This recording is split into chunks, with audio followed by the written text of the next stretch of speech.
श्रोते हो, स्वागत आहे तुमचं माझ्या यूट्यूब चॅनेलवर. आजची कहाणी तुम्हाला नक्की आवडेल अशी आशा करते. प्रिया आणि आनंद यांचे वैवाहिक आयुष्य अतिशय सुखी आणि आनंदी सुरू होते.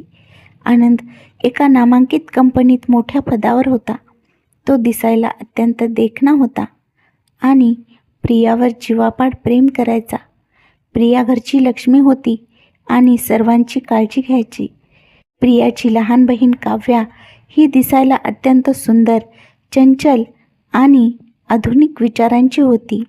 ती अनेकदा प्रियांच्या घरी येऊन राहायची.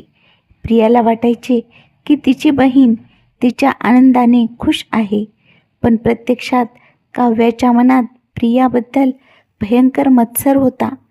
काव्याला आनंदचे श्रीमंत राहणीमान, त्याचा देखणा चेहरा आणि त्याचे प्रियावर असलेले प्रेम स्वतःसाठी हवे होते. ती मनातल्या मनात आनंदला आपल्या बनवण्याचे डावपेच आखत होती. लग्नाच्या 2 वर्षानंतर प्रिया गरोदर राहिली. 7वा महिना लागल्यानंतर प्रथेप्रमाणे डोहाळे जेवण आणि बाळंतपणासाठी प्रिया काही महिन्यासाठी आपल्या माहेरी निघून गेली. आनंदला घरात एकटे सोडून जाताना प्रियाने काव्याला सांगितले की आनंदला घरात एकटं वाटेल, त्यामुळे तिने अधूनमधून जाऊन त्याची आणि घराची काळजी घ्यावी. प्रियाने ज्या बहिणीवर स्वतःपेक्षा जास्त विश्वास ठेवला, तिनेच तिच्या पाठीत खंजीर खुपसण्याचे ठरविले. काव्याला नेमकी हीच संधी हवी होती. प्रिया माहेरी गेल्यावर काव्याने थेट आनंदच्या घरातच मुक्काम ठोकला. सुरुवातीला काव्याने आनंदची काळजी घेण्याचे नाटक केले. तिने आनंदच्या आवडीचे जेवण बनवणे सुरू केले, पण हळूहळू तिच्या मनातील सुप्त वासना बाहेर आली. ती केवळ एक बहीण राहिली नव्हती, तर आनंदच्या प्रेमात रंगलेली एक वेडी प्रेमिका झाली होती. ती घरात आनंदसमोर वावरताना अत्यंत तोकडे आणि मादक कपडे घालू लागली. आनंद ऑफिसला जाताना त्याची टाई नीट करण्याच्या बहाण्याने ती त्याच्या जवळ जायची. तो घरी येण्याच्या वेळेस ती आरशासमोर नटून उभी राहायची आणि आनंद घरात नसला की तिचे मन कुठेच लागायचे नाही. आनंद सुरुवातीला प्रियाच्या आठवणीत असायचा, पण काव्याच्या सततच्या जवळकीने आणि तिच्या सौंदर्याने तो हळूहळू वाहवत गेला. एका रात्री बाहेर खूप जोराचा पाऊस पडत होता. आनंद हॉलमध्ये TV पाहत बसला होता. काव्या आपल्या खोलीतून बाहेर आली. तिने आपले लांब सडक केस पाठीवर मोकळे सोडले होते आणि अंगावर एक अतिशय सुवासिक मादक अत्तर लावले होते. ती थेट आनंदच्या शेजारी सोफ्यावर येऊन बसली. काव्याच्या डोळ्यात आनंदसाठी असलेली तीव्र वासना स्पष्ट दिसत होती. काव्याने पुढे होऊन आनंदचा हात आपल्या हातात घेतला आणि एका खऱ्या प्रेमिकेच्या हक्काने त्याच्या गळ्यात आपले दोन्ही हात टाकले. तिने आपला चेहरा त्याच्या खांद्यावर घासून हळूच विचारले की दीदी माहेरी गेल्यापासून तुम्ही खूप एकटे पडलात. मी तुमची काळजी घ्यायला आहे. मग अजून किती दिवस मला स्वतःपासून दूर ठेवणार? आनंद प्रियाच्या प्रेमाला विसरून काव्याच्या या मादक रूपासमोर आपले नियंत्रण हरवून बसला. त्याने काव्याला ओढून थेट आपल्या मांडीवर बसवले. काव्याने स्वतःहून आनंदच्या शर्टची बटणे काढायला सुरुवात केली आणि आनंदने तिच्या ओठावर आणि मानेवर अत्यंत तीव्रतेने आपले ओठ टेकवले. त्या रात्री आनंद काव्याने सर्व मर्यादा ओलांडल्या. प्रिया माहेरी आपल्या बाळाला जन्म देण्याची तयारी करत होती आणि इथे तिची सख्खी बहीण तिच्याच पतीच्या बाहूमध्ये तिच्या सुखी संसाराची राख रांगोळी करत होती. अशा प्रकारे त्यांच्यात गुपचूप लफडे सुरू झाले. काही महिन्यानंतर प्रिया एका गोंडस बाळाला जन्म देऊन आनंदाने आपल्या सासरी परतली. तिच्या स्वागतासाठी काव्या अजूनही तिथेच होती. प्रियाला वाटले की तिची पाठीमागे काव्याने घराची छान काळजी घेतली, पण प्रत्यक्षात काव्या आणि आनंदचे चोरून लफडे सुरूच होते.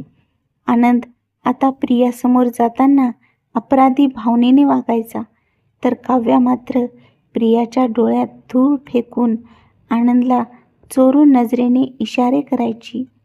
एक दिवस जात होते तशी प्रियाला हळूहळू आनंद आणि काव्याच्या वागण्यात काहीतरी विचित्र जाणवू लागले. आनंद पूर्वीसारखा प्रियाजवळ येत नव्हता. तो फोन सायलेंट ठेवून रात्री उशिरापर्यंत मेसेज करायचा.